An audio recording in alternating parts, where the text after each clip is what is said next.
Solo es unas vacaciones en familia, dijo Fernando, mi padre, mientras yo cuidaba a los hijos de mi hermana.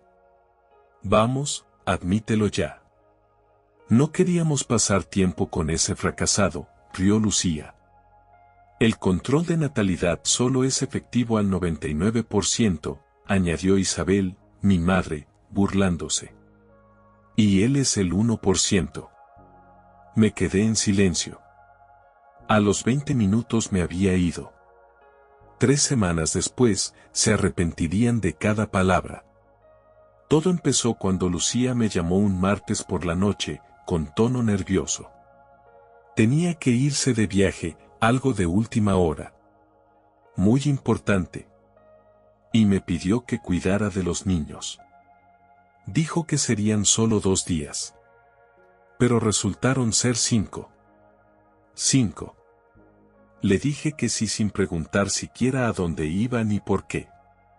Siempre fui así con ellos, confiable, predecible, fácil de ignorar. Si necesitaban algo, ahí estaba.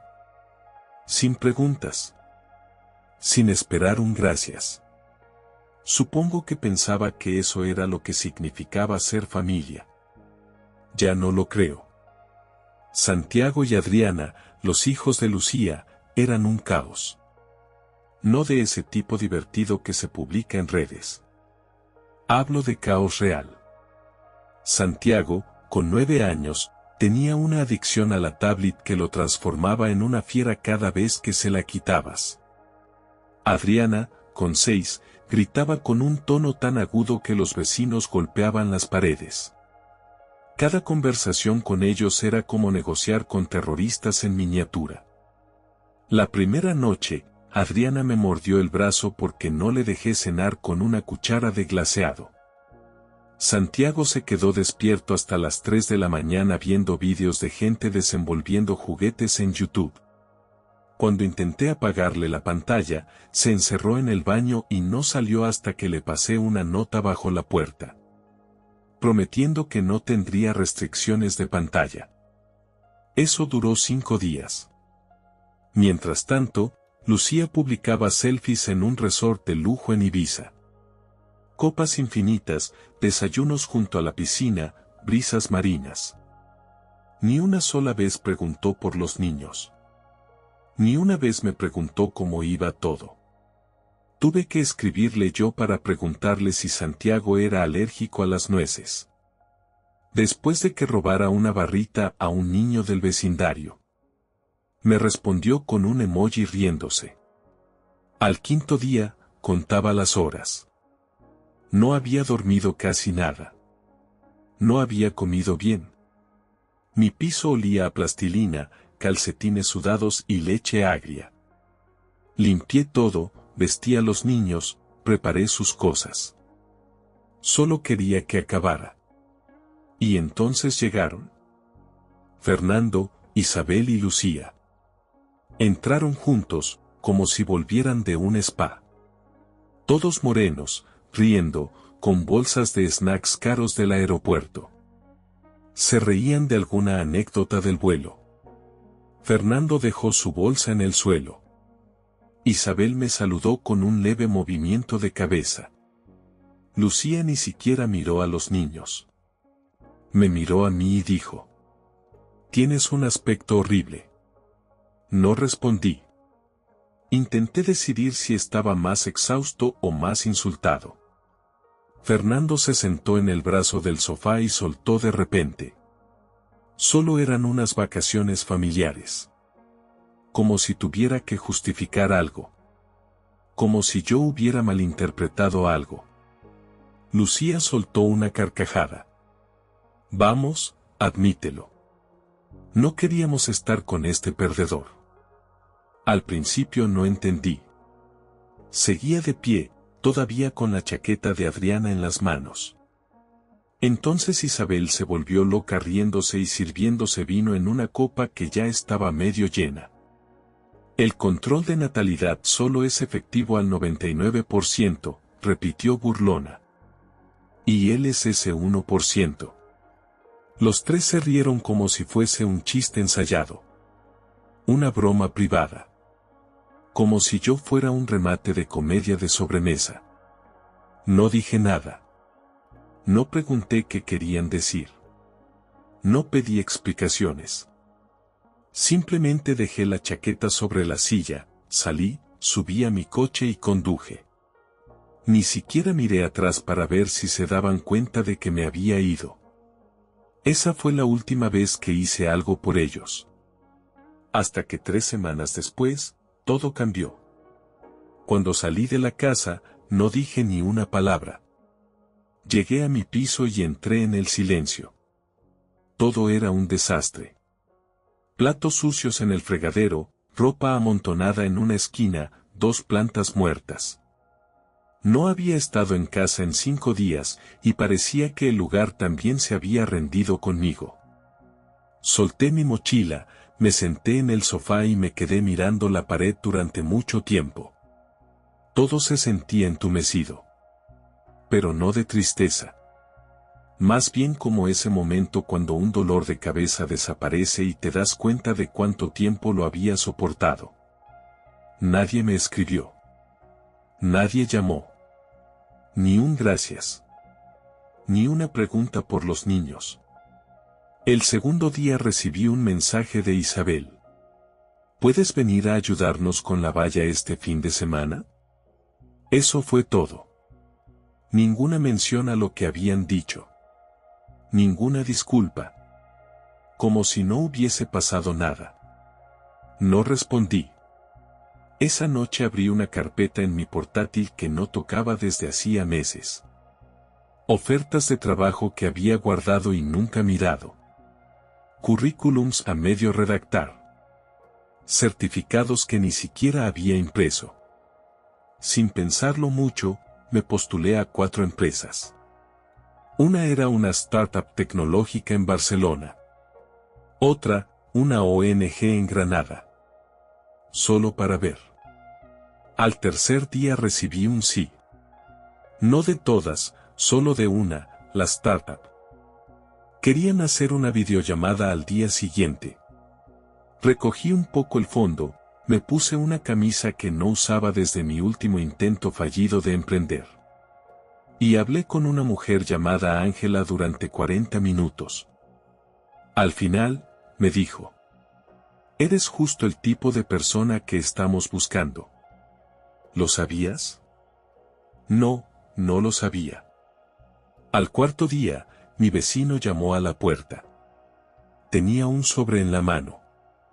Había sido metido por error bajo su puerta. Sin remitente. Solo mi nombre escrito a mano. Dentro, una tarjeta de cumpleaños. Vacía, salvo por 3 palabras escritas con letras mayúsculas, rectas y frías. A nadie le haces falta. Sin firma. Nada más. Al principio pensé que era una broma. Luego recordé algo. Mi cumpleaños había sido el día después de que ellos regresaron de Ibiza. Ninguno dijo nada. Ni una palabra. Guardé la tarjeta. Al quinto día recibí otro mensaje de Lucía. El iPad de Santiago está bloqueado y se ha vuelto loco. ¿Te acuerdas del código? Me quedé mirando el mensaje durante un rato antes de contestar. No. Sí que lo recordaba. Pero ya no me importaba. Esa misma noche me llegó un correo de la startup. Me ofrecían el puesto a tiempo completo, totalmente remoto. Con un sueldo mayor al que había tenido nunca. Y ayuda para mudarme a Barcelona si lo deseaba. Me senté a releerlo una y otra vez, con una sola frase resonando en mi mente. No les debo nada. A la mañana siguiente, todo cambió. Me desperté con 6 llamadas perdidas de Isabel, 2 de Fernando. Y un buzón de voz de Lucía. Lloraba. Cuando por fin escuché el mensaje, solo dijo una frase. Algo va mal con el negocio de papá. Tienes que venir. No me moví. Solo me quedé sentado, con el móvil en la mano. Y entonces lo entendí. No llamaban porque me extrañaban. Llamaban porque necesitaban algo. Otra vez. No devolví la llamada. Me duché. Preparé el desayuno. A mediodía me puse a ver un documental sobre naufragios en el fondo del mar. Como si no acabara de recibir una cascada de llamadas y un mensaje desesperado. Luego fui a la nevera, saqué mi última cerveza. Y salí al balcón a ver cómo el cielo de Valencia se volvía lentamente gris. Fue entonces cuando oí los golpes. No eran desesperados. Solo esos toques lentos, pesados, que anuncian que quien está al otro lado tiene todo el tiempo del mundo. Abrí la puerta casi con una risa contenida. Era tío Ramón. No lo veía desde el último día de Todos los Santos. Aquel en que juró que no volvería jamás. Ese día tiró un tenedor a la fuente de puré, llamó a Fernando un estafador barato. Le dijo a Isabel que era la reina de la falsa cortesía. Y se marchó sin su abrigo. De eso hacía 5 años. Se veía igual, solo más cansado. Misma chaqueta de cuero. Misma sonrisa a medio camino, como si supiera algo que tú no. Pasó sin pedir permiso y se sentó en el salón, observando el lugar. Sigue igual de callado, ¿eh? Siempre te gustó más la paz que la gente. Dejó una carpeta manila en mi mesa. Tu padre está en problemas. Problemas serios. Ese negocio suyo, continuó tío Ramón, no es tan limpio como aparenta. Alguien alertó a la agencia tributaria. Y no solo a ellos. También a la comunidad autónoma. Todo está siendo investigado. Me senté frente a él. No esperó preguntas. Abrió la carpeta y desplegó años de basura acumulada. Empleados falsos, facturas duplicadas. Grandes retiradas de dinero hacia cuentas en el extranjero sin justificación. Todo auténtico. Con nombres. Con fechas. Ramón encendió un cigarrillo allí mismo, en mi salón. Ni pidió permiso. Ni le importó. ¿De dónde has sacado todo esto? Pregunté. Sonrió con ironía. Digamos que una de las personas de confianza de tu padre lo odia más que yo. Y eso ya es decir mucho. Me quedé mirando los documentos. Una parte de mí aún no podía creer que todo eso estuviera ocurriendo. Entonces él se recostó en el sofá y dijo lo que me cambió por dentro. Tu familia lleva años aprovechándose de ti. Tú haces todo lo que te piden. Siempre eres el que se queda atrás. Cuidas a los niños, limpias la casa, arreglas el coche. Sin agradecimientos. Sin disculpas. Y cuando se aburren, tú eres el chiste. No lo negué. No hacía falta. Ambos sabíamos que era verdad. Entonces me miró fijo y dijo: esto lo tenía guardado para mí. Pero te lo doy a ti. Porque si aún te queda algo de orgullo, vas a prender fuego con esto. Y se fue. Me quedé allí sentado más de 1 hora, rodeado de papeles. Y cuanto más leía, menos me sentía como el de antes. Como si toda la culpa, la suavidad, la obediencia se hubieran agotado. Y lo único que quedaba era acero. Esa noche, me puse en marcha. Primero denuncié el fraude de las tarjetas de crédito que Isabel había abierto a mi nombre. 4 tarjetas. Miles de euros de deuda. Nada de eso era mío. Fui a la policía y presenté un informe completo, con su nombre completo. No dudé. Después, presenté una denuncia ante la agencia tributaria. Anónima pero detallada, con todos los datos que me dio Ramón. Mandé copias físicas por correo certificado. impresas, etiquetadas y entregadas a mano. Pero no acababa ahí. A la mañana siguiente, contacté con el Departamento de Recursos Humanos del mayor cliente de Fernando. Me hice pasar por un ex empleado preocupado. Les envié señales de alerta. Nada de nombres. Solo hechos. Sabía exactamente lo que iba a ocurrir. Luego congelé todas las cuentas asociadas a mi nombre. Bloqueé mi crédito. Puse alertas en cada rincón. No podrían volver a abrir ni una cuenta de supermercado usando mi información. Esa misma tarde, recibí una llamada desde un número de Barcelona. Me ofrecían el trabajo. Más sueldo del que esperaba. Trabajo remoto. Bono por firmar. Acepté en menos de una hora. Renuncié al trabajo que tenía, del que ni siquiera mi familia sabía. Esa misma noche recibí otro mensaje de voz de Lucía. Pero esta vez, no lloraba, gritaba. ¿Qué demonios hiciste? El cliente de papá canceló el contrato. Mamá no para de llorar. Hablan de abogados. Poco después me llegó un correo de Isabel. Después de todo lo que hicimos por ti, así nos pagas.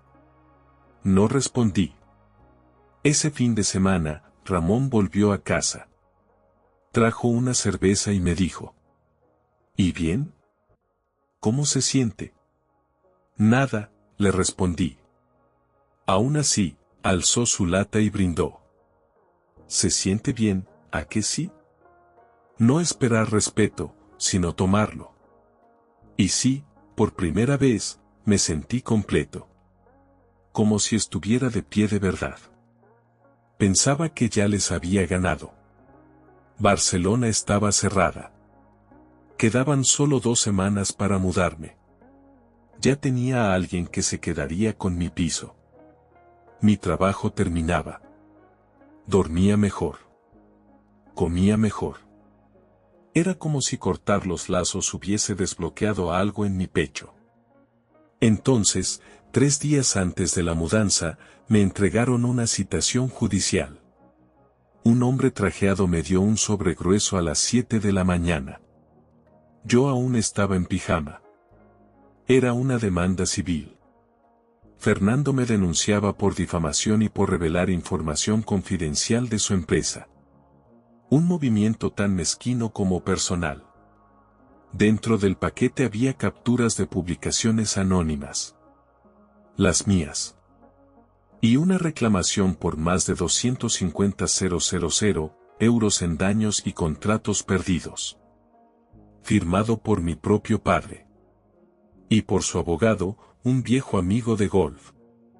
Me quedé en el porche con los papeles en la mano, más atónito que enfadado. No llamó. No preguntó por qué lo hacía. No quería explicación. Solo quería castigo. Esa misma tarde, mi casero me escribió. Habían recibido una denuncia de que yo estaba involucrado en actividades fraudulentas. Estaban revisando mi contrato. Después, mi jefe actual me llamó. Habían recibido un aviso anónimo diciendo que estaba filtrando información de la empresa. Fernando no solo quería vengarse. Quería destruirme. Y casi lo consigue. Durante 24 horas entré en pánico. Sentí esa vieja ansiedad arrastrándome. La duda de si me había equivocado. De si había ido demasiado lejos. Pensé en dejar el nuevo trabajo. Quedarme. Defenderme. Llamé a Ramón. Le conté todo. No se enfadó. Ni siquiera sonó sorprendido. Solo dijo: bien. Eso significa que le diste donde duele. Pero ahora hay que golpear más fuerte. ¿Cómo? Déjamelo a mí. Esa noche, Ramón apareció con una segunda carpeta. Esta era peor. Mucho peor. La carpeta contenía correos entre Fernando y un inspector del ayuntamiento. Fotos de reformas hechas sin permisos. Informes falsificados de seguridad en obras donde se habían recortado esquinas. Una de esas obras era un colegio. Ramón me miró y dijo: ¿Estás seguro de que quieres ser blando? Porque él está jugando a enterrarte. A la mañana siguiente, hice la llamada. Pero no a la agencia tributaria. Y no de forma anónima. Llamé al Colegio Oficial de Contratistas. Di mi nombre. Mi relación con el caso. Y entregué todos los documentos. El colegio, los sobornos, las pruebas. También copié al consejo escolar en el correo electrónico. En 48 horas, la licencia de contratista de Fernando fue suspendida. Pendiente de una investigación. La obra del colegio fue cerrada.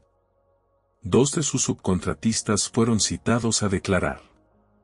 Y no paré ahí. Publiqué algo más. Esta vez no de forma anónima. Solo un post breve y sereno en mi perfil personal de LinkedIn. A veces, quienes te crían también te enseñan el tipo de persona que nunca debes ser. Hoy sé la diferencia. Y lo agradezco. Se volvió viral. A final de esa semana tenía 3.000 nuevos seguidores. 5 ofertas laborales. Y un mensaje de una cadena de noticias local. Pidiéndome hablar en cámara. Fernando guardó silencio. Lucía me escribió una sola palabra. ¿Por qué? La dejé leyendo. Esa noche, Ramón vino con pizza. Y una sonrisa como si fuera Nochebuena. Levantó su cerveza y dijo: Bienvenido al otro lado, Alejandro. Por primera vez, sentí que pertenecía a algún sitio. Pensé que ya nada podría sorprenderme. Pero después de la suspensión de la licencia, vino el verdadero silencio. Sin llamadas. Sin mensajes. Ni siquiera un correo pasivo-agresivo de Isabel. Solo silencio. Se sentía como caminar por los restos de una tormenta. Cristales en la alfombra. Los cables aún vibrando. Pero el aire, al fin, quieto. Empecé a empacar para Barcelona. Era extraño doblar la ropa sabiendo que la usaría en un lugar nuevo. Donde nadie frunciría el ceño al verme entrar. Donde no sería simplemente Alejandro. 2 días antes del vuelo, llamaron a la puerta. Era Lucía. Se veía distinta. Como alguien que había llorado la noche anterior. Y trató de disimularlo con maquillaje. Sin niños. Sin sonrisa arrogante. Solo ella y un café de Starbucks en la mano. Como si estuviéramos por tener una charla casual. Dijo que quería hablar. La dejé entrar, más por sorpresa que por otra cosa. Nos sentamos en extremos opuestos del sofá. Dijo que lo de Ibiza había sido cruel. Que no sabía que Fernando e Isabel llegarían tan lejos. Que no debería haber reído. Contó que la casa era un desastre ahora. Que Isabel la culpaba a ella. Que Fernando no comía ni dormía. Que habían perdido amigos por los rumores. La escuché. No porque la perdonara. Sino porque quería saber hasta dónde había llegado el daño. Me dijo: Siempre fuiste mejor que nosotros, ¿sabes? Me abrazó.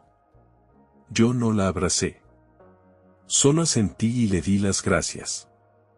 Se fue 1 hora después, prometiendo mantenerse en contacto. Y jurando que las cosas serían distintas. Quise creerle. Pero algo no cuadraba. La disculpa tenía un brillo falso. Un momento demasiado bien elegido. Al día siguiente, supe por qué. A la mañana siguiente revisé el correo. Había un mensaje del Departamento de Recursos Humanos de la empresa en Barcelona.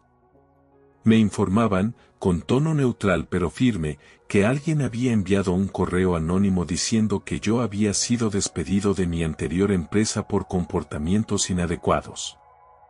Que era inestable, que tenía tendencias violentas. La hora del mensaje, 20 minutos después de que Lucía se marchara de mi casa. Por suerte, ya me habían investigado. No creyeron la denuncia.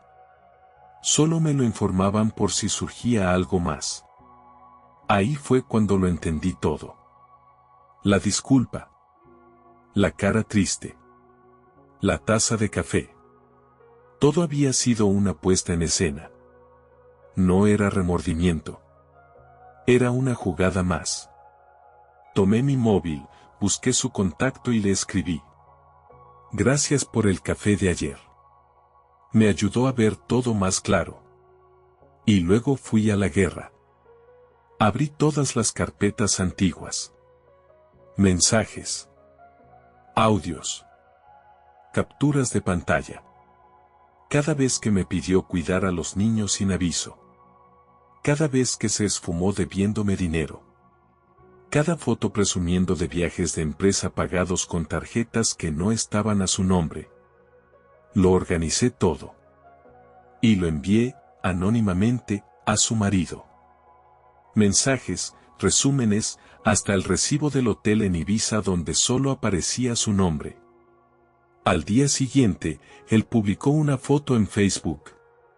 Una furgoneta de mudanzas delante de su casa.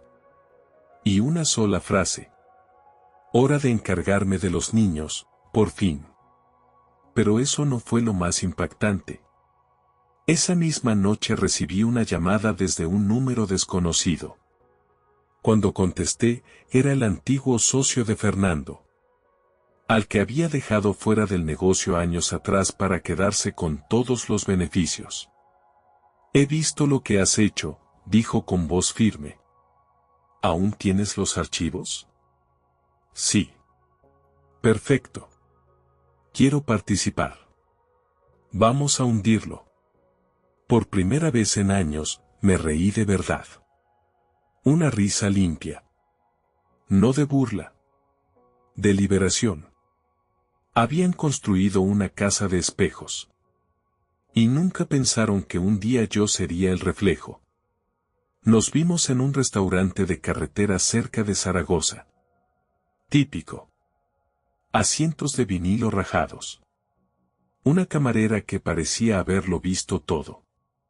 Eduardo, así se llamaba el socio, era delgado, ojeroso, con ese aire de quien siempre sabe algo que tú no. Pidió un café solo y fue al grano. Estuve esperando esta oportunidad durante años. No solo quiero venganza. Quiero cerrar el capítulo. Contó cómo Fernando lo había echado tras años construyendo la empresa juntos. Se quedó con una orden de silencio y una pila de facturas médicas que su parte de los beneficios podría haber cubierto con creces. Tú hiciste lo que yo nunca pude. Encendiste la luz. Me pidió usar los documentos para una demanda civil. Tenía abogados. Yo no necesitaba ni participar. Pero con una condición, dije. Nada de chantajes. Nada sucio. Solo hechos. Él sonrió. Eres mejor hombre que él. Pero no demasiado mejor. Y eso es perfecto. Le entregué la memoria USB. La caída fue rápida. En una semana, a Fernando le suspendieron los contratos que aún le quedaban. 3 clientes lo abandonaron. Uno lo denunció. Un periódico regional recogió la historia desde la web del colegio.